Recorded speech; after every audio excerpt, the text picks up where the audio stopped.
ये एक Rubik's cube है। मैंने इसे दिमाग को टेस्ट करने के लिए खरीदा था, लेकिन पहली बार जब मैंने इसको स्क्रैम्बल किया उसके बाद मुझे समझ में आया कि बिना सीखे उसको सॉल्व करना इम्पॉसिबल है। इस वीडियो में एक नूब से प्रो बनने वाला हूँ और वो मेरा मेन गोल होने वाला है, ताकि आगे जाके मैं वर्ल्ड चैंपियंस के साथ बैठ पाऊँ। मुझे कुछ मिशन दिया जाएगा, हर मिशन को कंप्लीट करने के बाद मेरा लेवल अप होगा और नया मिशन अनलॉक होगा। पर सबसे पहले इस क्यूब को समझना जरूरी है। ये एक 3x3 रूबिक्स क्यूब है। इसमें 6 फेस है, मतलब 6 कलर्स हैं, जैसे green, orange, blue, red, white और येलो। ये है एक एज पीस जिसमें 2 कलर्स होते हैं। कुल मिला के 12 पीस होते हैं। ये है एक कॉर्नर पीस, इसमें 3 कलर्स होते हैं। कुल मिलाकर 8 पीस होते हैं। और ये है एक सेंटर पीस, इसमें कुल मिलाकर 6 पीस होते हैं। इसे सॉल्व करने से पहले हमें कुछ चीजों को याद रखना होगा। क्यूब के सिर्फ 2 टर्म्स होते हैं, क्लॉकवाइज और एंटी क्लॉकवाइज। क्लॉकवाइज मतलब घड़ी की सुई जैसे घूमना और एंटी क्लॉकवाइज मतलब उसके बिल्कुल उल्टा घूमना।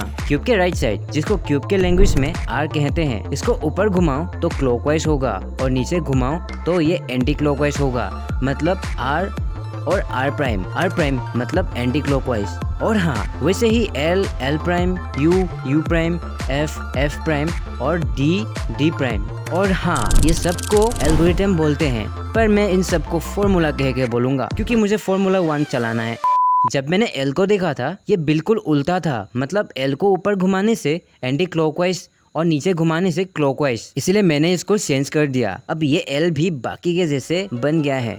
रूबिक्स क्यूब को 1974 में हंगेरियन प्रोफेसर एनो रूबिक्स ने अपने स्टूडेंट को 3D ऑब्जेक्ट समझाने के लिए बनाया था। शुरू में इसे मैजिक क्यूब कहते थे। रूबिक को खुद अपने क्यूब को सॉल्व करने में 1 महीने लगा था। 1980 के बाद ये दुनिया भर में फेमस हुआ और लोग इसे रूबिक्स क्यूब के नाम से जानने लगे। सबसे पहले हमें एक क्यूब को सही तरह से पकड़ना सीखना होगा। ज्यादातर लोग व्हाइट को नीचे रखते हैं और येलो को ऊपर। हमारे पहले मिशन है एक व्हाइट क्रॉस बनाना और सबसे इजी तरीका है येलो साइड में व्हाइट क्रॉस बनाना। फिर उसे सेंटर के साथ मिला के व्हाइट की ओर ले आना है। बाकी सबको भी वैसे ही करना है। ये बन चुका है एक cross. Mission complete. Second mission में हमें फर्स्ट लेयर को बनाना है, मतलब सारों कॉर्नर पीस को सही जगह पर मिलाना है। इसको बनाने के 2 तरीके हैं। पहला, खुद देख कर कॉर्नर्स को मिलाओ, या दूसरा, फॉर्मूला को करके। अब व्हाइट पीस को नीचे करो और देखो कहाँ व्हाइट के कॉर्नर्स पीस है। एक बात याद रखना, व्हाइट के अलावा बाकी 2 पीस भी दोनों सेंटर के साथ मिलना चाहिए, बिल्कुल इस तरह। अगर व्हाइट लेफ्ट साइड में आ रहा है तो ये फॉर्मूला करो, और अगर व्हाइट राइट साइड पे आ रहा है तो ये फॉर्मूला करो। अगर व्हाइट ऊपर आ रहा है तो राइट साइड के फॉर्मूला को 3 बार करो।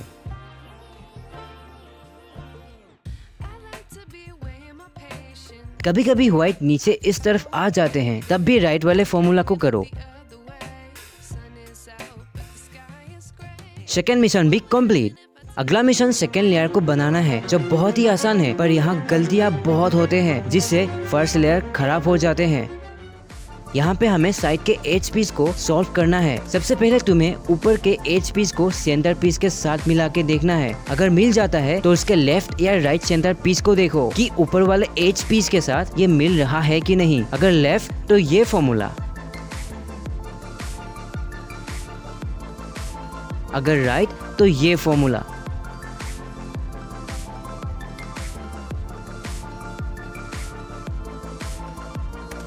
यहाँ पे एक चीज तुम्हें दिक्कत कर सकता है और वो है मिडिल एज पीस। हमें उसको ऊपर भेजना है।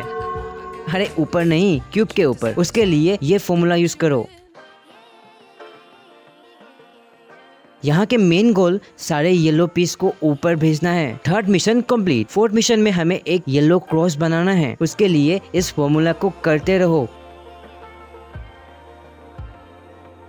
बीच में अगर एल शेप आ जाते हैं तो इस पोजीशन में करके फिर वही फॉर्मूला करते रहो। अगर पोजीशन सही नहीं रखोगे तो जितना फॉर्मूला लगा लो कभी बन नहीं पाएगा। हाँ, अगर बन गया तो ये तुक्का हो गया। Mission complete. नेक्स्ट मिशन में हमें एक फिश बनाना है। क्रॉस बनने वाले वही फॉर्मूला को अगर सही तरह से करो तो ऊपर के सारे कलर्स येलो हो सकते हैं। मेरा काम है सभी चीजों को बारीकी से सीखना और आप सबको सिखाना। फिश को बनने के लिए इस फॉर्मूला को करो। ये फाइनल मिशन है। इस मिशन में हमें येलो को मिलाना होगा। फॉर्मूला को यूज करने से पहले देखो कौन सी साइड के कलर्स ज्यादा सेट हुए हैं, उसे लेफ्ट साइड में करके इस फॉर्मूला को करते रहो। बार बार देखो कि किस साइड में ज्यादा कलर्स बन चुका है और उसे लेफ्ट साइड में लेके फॉर्मूला करते रहो जब तक सारे कॉर्नर्स सॉल्व नहीं हो जाते। बिल्कुल इस तरह। इसे राइट फॉर्म पे करने से डायरेक्ट सॉल्व हो जाते हैं। अब ऊपर के एज पीस को सॉल्व करने के लिए इस फॉर्मूला को करो। जो कलर सॉल्व हो जाते हैं उसे पीछे रख के फिर से इस फॉर्मूला को करो। एंड फाइनली हम सीख चुके हैं। अब एक प्रो बनने के लिए मुझे एक टेस्ट पर पास होना होगा। 20 सेकंड के अंदर प्रो, 1 मिनट के अंदर नूब और उससे ऊपर लग गया तो बॉट। भूकंप की वजह से करंट चला गया और बाहर में क्वालिटी यही मिलेगा। चलो स्टार्ट करते चले। 10 सेकंड नहीं, 1 मिनट नहीं, 2 मिनट 9 सेकंड। अरे मैं तो महाबोट बन चुका हूँ, पर ये लोग 4 सेकंड के अंदर कैसे करते हैं? कुछ तो तरीका होगा। कमेंट करो अगर तुम चाहते हो कि मैं भी ये सीखूं। और हाँ, वीडियो कैसा लगा बोलना। आज कुछ मैंने जरा ही चिल्ला लिया। Thank you for watching this video.